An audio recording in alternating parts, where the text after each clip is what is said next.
बिहार में कांग्रेस ने टिकट बांटना शुरू कर दिया है। कुटुंबा से कांग्रेस प्रदेश अध्यक्ष राजेश राम चुनाव लड़ेंगे। ये बड़ी खबर आपको बता दें, राजापाकर से प्रतिमा दास को टिकट दिया गया है। बरबीघा से त्रिशूलधारी सिंह को कांग्रेस ने टिकट दिया है, जबकि नालंदा से कौशलेंद्र कुमार सिंह चुनावी मैदान में होंगे। कांग्रेस के उम्मीदवार वजीरगंज से डॉक्टर शशि शेखर सिंह बने हैं। आपको बता दें कि अभी भी बहुत से टिकट पर फैसला नहीं हो पाया और इस वक्त तेजस्वी यादव की टीम कांग्रेस से इस बात पर माथापच्ची भी कर रही है कि बची है लिस्ट कब बाहर आएगी। महागठबंधन में अभी भी टिकट वाली लड़ाई सॉल्व नहीं हुई और जहां टिकट वाली लड़ाई करीब करीब सॉल्व हो भी गई है, वहां भी युद्ध छिड़ा हुआ है। 243 सीट का रियलिटी चेक क्या है, इस रिपोर्ट में मिलेगा आपको। नीतीश कुमार ने चिराग पासवान को कैसे हराया? चिराग पासवान ने उपेंद्र कुशवाहा को कैसे हराया? चिराग और जीतन राम मांझी आपस में क्यों टकरा रहे? बीजेपी को जेडीयू के साथ एडजस्टमेंट क्यों करना पड़ा? दोस्तों में तनातनी कितनी बिगड़ी, कितनी बनी? पहले सीट शेयर पर लटके, अब सीट पर जाकर अटके बीजेपी के दोस्त आपस में क्यों भड़के? सवाल यह है कि लड़ाई किससे है, महागठबंधन से है या अपनों से है? लड़ाई एक दूसरे को हराने की है या जिताने की है या फिर टांग अड़ाने की है? क्योंकि एनडीए में आपस में ही 4 फ्रंट खुल गए हैं। एक फ्रंट नीतीश और चिराग के बीच खुला है। ये फ्रंट सोनबरसा, राजगीर, राजापाकर, एकमा, मोरवा, गायघाट सीट पर खुला है, जिस पर दोनों की साख जुड़ी है। दूसरा फ्रंट चिराग और उपेंद्र कुशवाहा के बीच महुआ सीट को लेकर खुला है। तीसरा फ्रंट चिराग और मांझी मखदूमपुर और बोधगया सीट पर खोलकर बैठे हैं। चौथा फ्रंट बीजेपी जेडीयू, तेरी सीट मैं ले लूं, मेरी सीट तुम ले लो, ये चल रहा है। मजेदार बात यह है कि ये सब देखकर तेजस्वी को बहुत मजा आ रहा है। तेजस्वी महागठबंधन में हो रहे घमासान को सुलटा नहीं पा रहे हैं, लेकिन एनडीए में हो रही खींचतान पर बहुत मजा ले रहे हैं। तेजस्वी चाचा चाचा कर रहे हैं, कह रहे हैं चाचा के साथ खेला हो रहा है। एनडीए में असल खेल कोई और कर रहा है। बिहार में तो बस लालटेन जल रहा है। अब जनता दल यूनाइटेड नीतीश कुमार जी नहीं चला रहे, बल्कि ललन सिंह चला रहे हैं। अब जनता दल यूनाइटेड संजय झा चला रहे हैं और विजय चौधरी चला रहे हैं। अब नीतीश कुमार जी का जनता दल यूनाइटेड नहीं रहा। ये तीनों नेता बीजेपी के हाथों बिक करके नीतीश जी को इन लोगों ने बर्बाद कर दिया और पूरा समाज जो है इन लोगों से बदला लेने का काम किया। तेजस्वी राघोपुर से अपना नॉमिनेशन करने आए थे। राघोपुर से वो 2 बार विधायक रह चुके हैं। खानदानी सीट है राघोपुर। लालू राबड़ी यहाँ से विधायक रह चुके हैं और जब वो नॉमिनेशन करके निकले तो सबसे पहले एनडीए में चल रही तनातनी पर मजे ले लिए। सवाल ये है कि तेजस्वी को ऐसा कहने का मौका क्यों मिला? उसकी वजह है एनडीए में सीट को लेकर चल रहा घमासान जो अभी तक जारी है, जिसमें सबसे ज्यादा चर्चा चिराग और नीतीश की लड़ाई को लेकर हो रही है। 2020 की लगी आग बुझी नहीं है। दोनों एक खेमे में जरूर हैं, लेकिन दोनों कोई मौका छोड़ नहीं रहे। विधानसभा चुनाव के लिए जेडीयू ने अपने 57 कैंडिडेट्स की पहली लिस्ट जारी कर दी, जिसमें 6 सीट ऐसी हैं जिस पर चिराग नजर लगाए बैठे हैं, लेकिन नीतीश ने इन सीटों पर कैंडिडेट का ऐलान कर उम्मीदों का चिराग बुझा दिया है। उसमें सोनबरसा से नीतीश ने रत्नेश सदा को टिकट दे दिया है। सोनबरसा से जेडीयू विधायक और मंत्री रत्नेश सदा को पार्टी ने दोबारा टिकट दिया है, जबकि इस सीट को पहले एनडीए की साझा लिस्ट में एलजेपी-आर के खाते में बताया जा रहा था। तो वहीं राजगीर से कौशल किशोर जेडीयू के उम्मीदवार बनाए गए हैं। राजापाकर की सीट से महेंद्र राम को टिकट दिया गया है। एकमा सीट से धूमल सिंह को मैदान में उतारा गया है। मोरवा से विद्यासागर निषाद और गायघाट सीट से कोमल सिंह कैंडिडेट बनी हैं। गायघाट से नीतीश कुमार ने न केवल चिराग की सीट ली है, बल्कि उनका उम्मीदवार भी ले लिया है। एलजेपी सांसद वीणा देवी की बेटी कोमल सिंह को जेडीयू कैंडिडेट बनाया गया है। 2020 के चुनाव में एलजेपी की कैंडिडेट के तौर पर कोमल 37,000 वोट पाकर तीसरे स्थान पर थीं। जेडीयू के महेश्वर यादव आरजेडी के निरंजन सिंह से 7,566 वोट से हार गए थे। अब जेडीयू ने कोमल सिंह को अपना कैंडिडेट बनाकर उतार दिया है।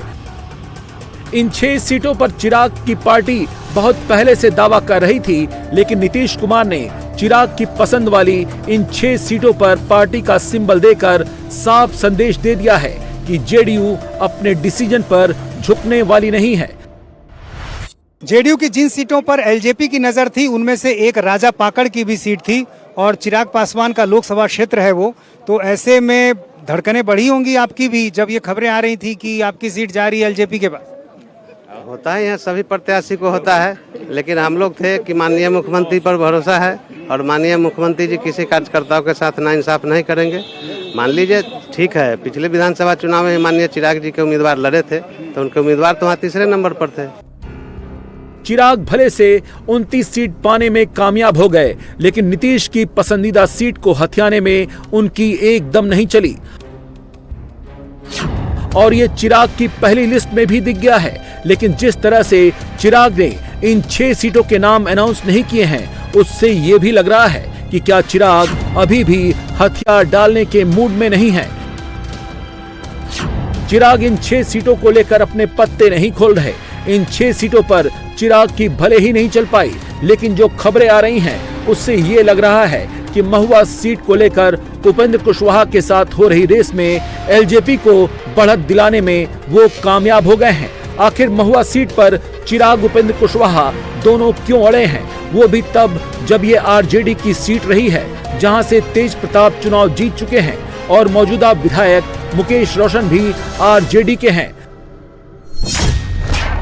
दरअसल महुआ सीट पर यादव, मुस्लिम और कुशवाहा वोटर्स का दबदबा है, जिसमें यादव और मुस्लिम की आबादी करीब 35% है। मुस्लिम और यादव आरजेडी और लालू परिवार के कोर वोटर माने जाते हैं। वहीं इस सीट पर अनुसूचित जाति के करीब 21% आबादी है, जिसमें पासवान और रविदास निर्णायक वोटर हैं। कुशवाहा वोटर्स के नंबर भी हार जीत तय करते हैं। इस बार यहां से जिस तरह से कैंडिडेट उतारे गए हैं, उससे यहां वोट बंटने की संभावना है, जिसका फायदा एनडीए को हो सकता है।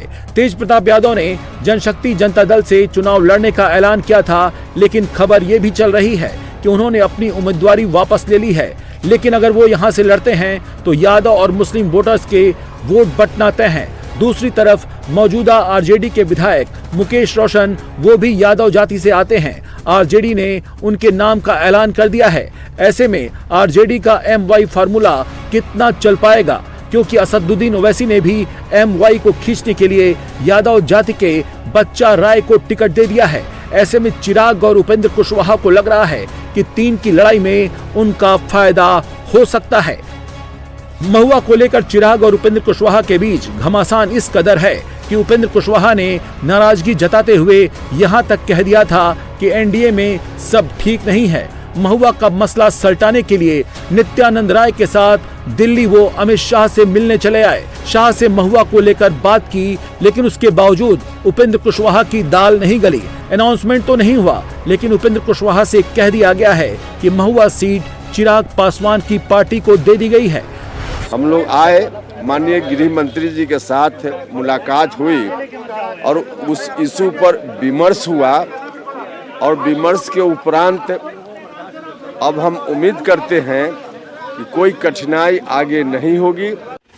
सीट को लेकर फ्रेंडली फाइट में यहां चिराग उपेंद्र कुशवाहा पर भारी पड़ गए। महुआ सीट को लेकर उपेंद्र कुशवाहा के नाराज होने की वजह पार्टी से ज्यादा पर्सनल बताई जा रही है। सोर्सेज की माने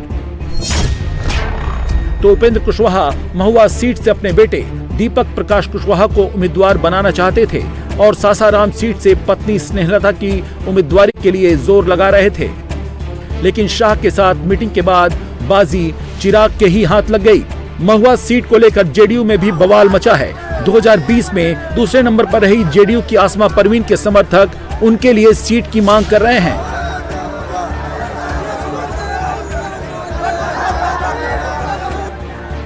महुआ को लेकर जेडीयू के कार्यकर्ता भी प्रोटेस्ट कर रहे हैं। सीएम आवास के बाहर जेडीयू के ये कार्यकर्ता महुआ सीट पर आसमा परवीन की दावेदारी ठोक रहे हैं। आसमा परवीन को 58,800 वोट है 2020 के चुनाव में, मात्र 3780 वोट से हारी थी। लास्ट तक नीतीश जी बोल दिए थे 2020 में ही कि हम तुम्हें फिर 2025 में चुनाव लड़ाएंगे। नीतीश जी टिकट कंफर्म कर दिए थे, लेकिन संजय झा और ललन सिंह दिल्ली जाकर खेला बेला किए हैं। जेडीयू की तरफ से आसमा परवीन के जो समर्थक है वो आ गए हैं। किसके लिए आए आप? हम लोग आए आसमा मैडम को टिकट के लिए। आसमा मैडम को टिकट दिया जाए। तो चिराग पासवान कह रहे हैं हमको मिले, उपेंद्र कुशवाहा कह रहे हैं मुझे मिले। नहीं, हम लोग को जदयू का टिकट चाहिए। सारा महिला लोग जदयू को, जो नीतीश हमको लोग जदयू का मैडम को जदयू से टिकट दिया जाए। एनडीए में तनातनी सिर्फ चिराग और नीतीश के बीच और चिराग और कुशवाहा के बीच ही नहीं है, बल्कि सीट को लेकर झगड़ा मांझी और चिराग के बीच में भी है। सीट शेयरिंग फार्मूले के तहत मांझी की पार्टी को 6 सीट मिली हैं, जिस पर उन्होंने उम्मीदवार उतार दिए हैं, मगर 2 और सीटों मखदूमपुर और बोधगया सीट पर भी पार्टी प्रत्याशियों को सिंबल देने की घोषणा कर दी गई है। माना जा रहा है कि ये दोनों सीटें आरएलजेपी के खाते में गई हैं। सवाल तो ये है कि जीतन राम मांझी फिर ऐसा क्यों कर रहे हैं? उनका गुस्सा एकदम जायज है, मैं उनके गुस्सा से सहमत हूँ। जब डिसीजन हो गया है तब फिर जदयू के सीट पर कोई दूसरा क्यों सिंबल दे रहा है, और हम उनसे सहमत होते हुए हम भी जो बोधगया से पार्टिकुलर नेता का जो सीट मिला है वहाँ, और मखदूमपुर से जो सीट मिला है वहाँ भी हम अपना लोगों को सिंबल दे रहे हैं। हम नाम नहीं जानते हैं, लेकिन हम नीतीश कुमार जी के स्टेप से सहमत होते हुए हम भी 2 जगह अपना सिंबल दे रहे हैं। मांझी जितनी सीट मांग रहे थे उनको नहीं मिली। उपेंद्र कुशवाहा को भी जो दिया गया वो लेना पड़ा। बीजेपी जेडीयू को भी सीटों का एडजस्टमेंट करना पड़ रहा है। प्रेशर पॉलिटिक्स का फायदा चिराग ने उठाया। मांझी ऐसा क्यों कर रहे हैं, कहां मैसेज दे रहे हैं, समझना मुश्किल नहीं है।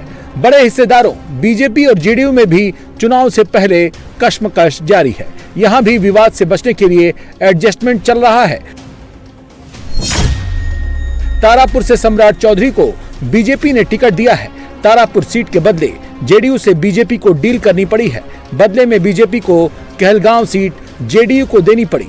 पिछले चुनाव में यहां कमल खिला था। बीजेपी के पवन यादव ने कांग्रेस के दिग्गज नेता सदानंद सिंह के बेटे शुभानंद को हराकर पहली बार कहलगांव में बीजेपी को जीत दिलाई थी, लेकिन इस बार ये सीट जेडीयू को देनी पड़ी। इसके बदले में डिप्टी सीएम सम्राट चौधरी को तारापुर सीट पर चुनाव लड़ाया जा रहा है, जिसको लेकर जेडीयू में नाराजगी थी। वहीं जेडीयू इस बार शुभानंद मुकेश को मैदान में उतार रही है, जो कहलगांव सीट से 9 बार चुनाव जीत चुके हैं। कांग्रेस नेता सदानंद सिंह के बेटे हैं और पिछला चुनाव कांग्रेस के टिकट पर लड़े थे और बीजेपी से हार गए थे। विपक्षी ये सवाल भी उठा रहे हैं कि नीतीश कुमार बड़े नाराज की बात करते हैं जो जादू टोना करा रहा है। किस विपक्ष की बात कर रहे हैं? जो विपक्ष आज तक सीट शेयरिंग सही तरीके से नहीं कर पाया, जो विपक्ष आज तक उम्मीदवार का घोषणा करके लिफाफा घोषणा नहीं किया और लिफाफा वापस ले रहा है, जिस विपक्ष के पास कोई विकास का मुद्दा नहीं है, उस विपक्ष की बात क्यों एनडीए में कर रहे हैं? हमें अपने सकारात्मक तरीके से आगे बढ़ने दीजिए, हम नकारात्मक में पड़ना नहीं चाहते। दिलीप जायसवाल के चुटकी लेने के पीछे की वजह भी है, क्योंकि एनडीए में तो कुछ सीटों पर ही तनातनी दिख रही है। उसके बाद भी लगातार यहां पर कैंडिडेट की घोषणाएं हो रही हैं, जिसमें बीजेपी अपने घटक दलों में सबसे आगे है। आज बीजेपी के उम्मीदवारों की दूसरी लिस्ट भी आ गई। इस लिस्ट में 12 नाम है। अब तक बीजेपी कुल 83 सीटों पर कैंडिडेट्स के नामों का ऐलान कर चुकी है। आज जो दूसरी लिस्ट आई उसमें सबसे पहला नाम मैथिली ठाकुर का है। मैथिली बिहार में सबसे कम उम्र की उम्मीदवार हैं। उन्होंने कल ही बीजेपी ज्वाइन की थी और बीजेपी ने मैथिली ठाकुर को अलीनगर सीट से टिकट दे दिया है। मैथिली ठाकुर के अलावा छपरा से छोटी कुमारी को बीजेपी ने उम्मीदवार बनाया है। फॉर्मर आईपीएस आनंद मिश्रा बक्सर सीट से बीजेपी के उम्मीदवार होंगे, जबकि मुजफ्फरपुर से रंजन कुमार को उतारा गया है। टिकट बांटने में ही बीजेपी नहीं, सबसे ज्यादा नॉमिनेशन में भी बीजेपी सबसे आगे है। बीजेपी की करीब 40% कैंडिडेट अपना नॉमिनेशन फाइल कर चुके हैं। आज deputy chief minister Vijay Kumar Sinha ने लखीसराय सीट से पर्चा भरा। विजय सिन्हा का नॉमिनेशन फाइल कराने के लिए केंद्रीय मंत्री गिरिराज सिंह, हम पार्टी के अध्यक्ष जीतन राम मांझी, दिल्ली की मुख्यमंत्री रेखा गुप्ता और बिहार के डिप्टी चीफ मिनिस्टर सम्राट चौधरी समेत कई बड़े नेता पहुंचे थे। विकास की एक बयार लगातार बिहार में बह रही है और लोग और अधिक विकास को चाहते हैं। इसीलिए आदरणीय मोदी जी के नेतृत्व को और नीतीश जी की सरकार को बिहार में पूरा समर्थन है, ऐसा मैंने पाया है और मैं समझती हूं कि बिहार इसी दिशा में और आगे बढ़ेगा। लेकिन दूसरी तरफ क्या हो रहा है? महागठबंधन में अभी तक कोई क्लियरिटी नहीं दिख रही है। तेजस्वी अपना नॉमिनेशन कर रहे हैं, सब अपनी अपनी ढपली बजा रहे हैं। कांग्रेस वाले अभी तक दिल्ली पटना में मीटिंग ही खेल रहे हैं। पहले फेज में नॉमिनेशन को बस 2 दिन बचे हैं, लेकिन कांग्रेस का आदमी तो अभी तक सिंबल तक भी लेकर नहीं आया है। कुछ पार्ट रह गए थे, उसको हम लोगों ने आज क्लियर कर दिया और क्लियर करने के बाद हम लोग आगे आज जा रहे हैं पटना हम लोग बात करके सभी सीटों के घोषणा कर देंगे। आज फाइनल हो जाएगा करीब आज तो जा ही रहे हैं, आज तो जा ही रहे हैं। लिस्ट बहुत जल्दी आएगा, लिस्टे के लिए तो आए हैं। नॉमिनेशन कब कर रहे हैं? ठीक है, हम बता देंगे। ये तो बता सर, ये कल या परसों मुकेश सहनी को लेकर क्या राय बनी है कांग्रेस और आरजेडी में, क्या है या सब राय हम लोग संयुक्त रूप से बता देंगे, क्योंकि देखिए अलग अलग पॉइंट से है, हमारे पार्टनर सब है तो सबका पॉइंट ऑफ व्यू के साथ एक साथ है। हम लोग चार सिंबल लेकर सब घोषणा एक साथ, सब घोषणा